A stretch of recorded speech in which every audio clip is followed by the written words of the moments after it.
Íbamos a morir de miseria y hambre. Cuando llegamos a Ravensbrück, lo primero que vi fue un carro con todos los muertos apilados, sus brazos y piernas colgando, y bocas y ojos bien abiertos. Nos redujeron a nada. Las palabras de Elsie Marechal sirven para describir lo que vivieron más de 130.000 prisioneras en Ravensbrück, el campo de concentración más grande de la Segunda Guerra Mundial luego de Auschwitz, habitado exclusivamente por mujeres. Obligadas a realizar trabajos forzosos, las reclusas vivían en un estado calamitoso, con una escasa alimentación y la posibilidad inminente de morir de un segundo para el otro. A su vez, muchas de estas mujeres fueron utilizadas en crueles experimentos en los que acabaron siendo gravemente infectadas y mutiladas. Entonces, ¿cómo funcionaba el campo de concentración de Ravensbrück? ¿Qué tipo de vida llevaban las reclusas? ¿Y qué terroríficas situaciones tuvieron que vivir día a día? No te muevas de tu pantalla porque en los próximos minutos te contaremos todo acerca de Ravensbrück, el terrible campo de concentración para mujeres.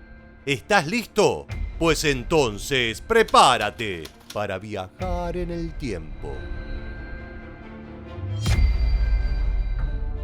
En el mes de noviembre de 1938, pocos meses antes del comienzo de la Segunda Guerra Mundial, el líder de las SS, Heinrich Himmler, ordenó la construcción del campo de concentración de Ravensbrück, ubicado dentro de la ciudad homónima en Alemania, a unos 80 kilómetros de Berlín.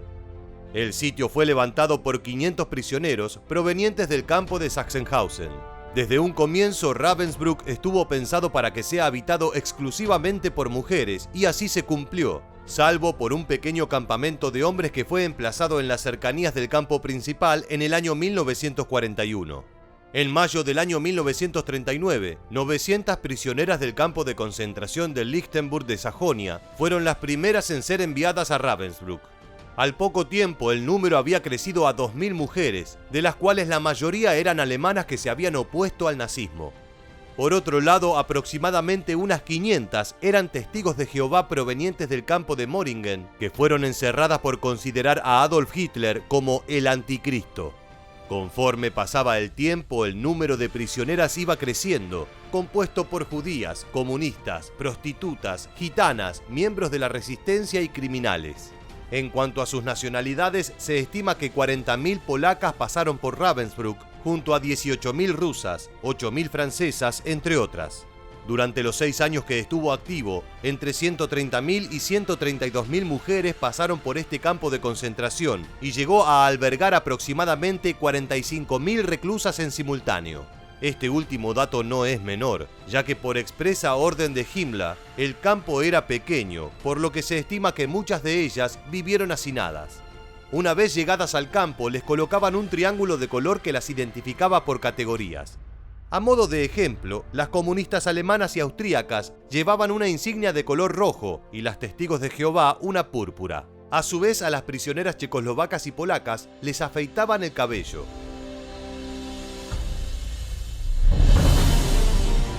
Respecto a la vida dentro de Ravensbrück, las prisioneras estaban distribuidas en 12 barracones con literas de madera de 3 niveles. En cuanto a las raciones de alimentos, cabe destacar que eran sumamente escasas y que a partir del año 1941 disminuyeron incluso en la calidad.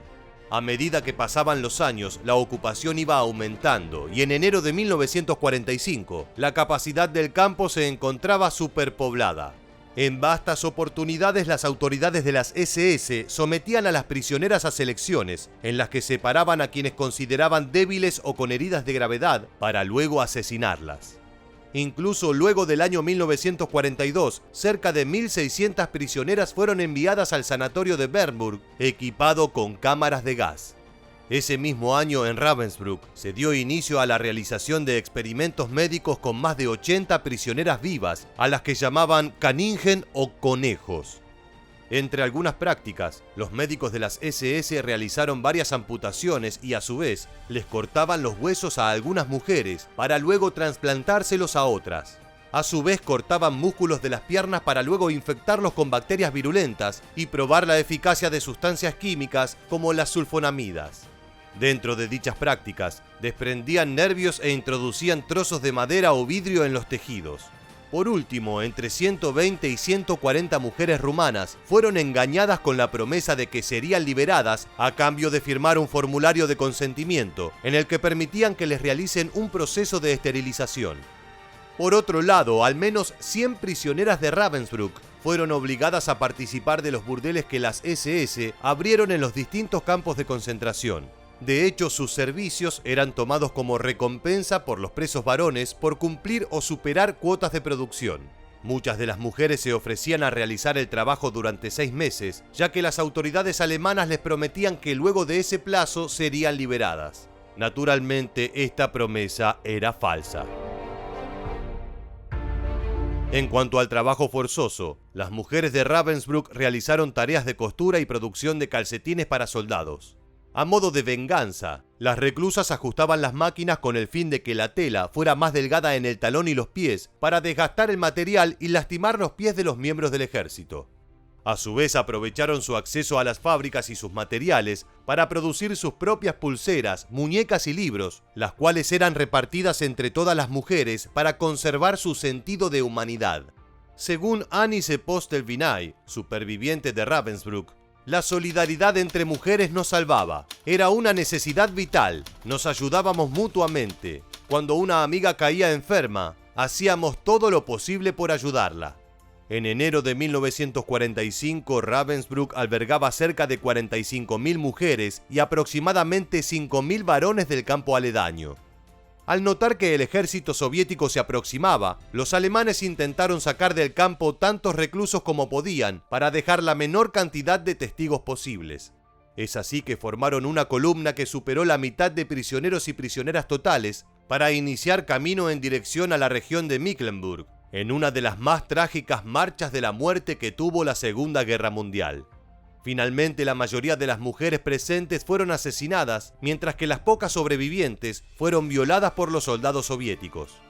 Tiempo después, en abril de 1945, con la llegada de los aliados a Alemania, cerca de 3.500 sobrevivientes fueron encontrados en el campo de Ravensbrück en estado de desnutrición. Según algunos cálculos, se estima que desde 1939 hasta 1945, entre 30.000 y 90.000 mujeres murieron aquí. Por último, debemos mencionar que recién después de la década de 1980, se comenzó a saber sobre lo sucedido en Ravensbrück luego de la desclasificación de documentos. Al finalizar la guerra, los soviéticos impidieron que los investigadores ingresaran al lugar de los hechos, y ante la falta de información, circuló el dato de que en Ravensbrück funcionaba un campo de trabajo y no lo que realmente era, un horroroso campo de concentración. Es así como llegamos al final del video y queremos preguntarte, ¿por qué crees que Himmler decidió crear un campo de concentración exclusivamente para mujeres? Déjanos tu opinión en la bandeja de comentarios y no olvides suscribirte a nuestro canal. También recuerda seguirnos en Facebook e Instagram para seguir conociendo todas las novedades del mundo militar. Muchas gracias por acompañarnos hasta el final y permanece atento a nuestro próximo video.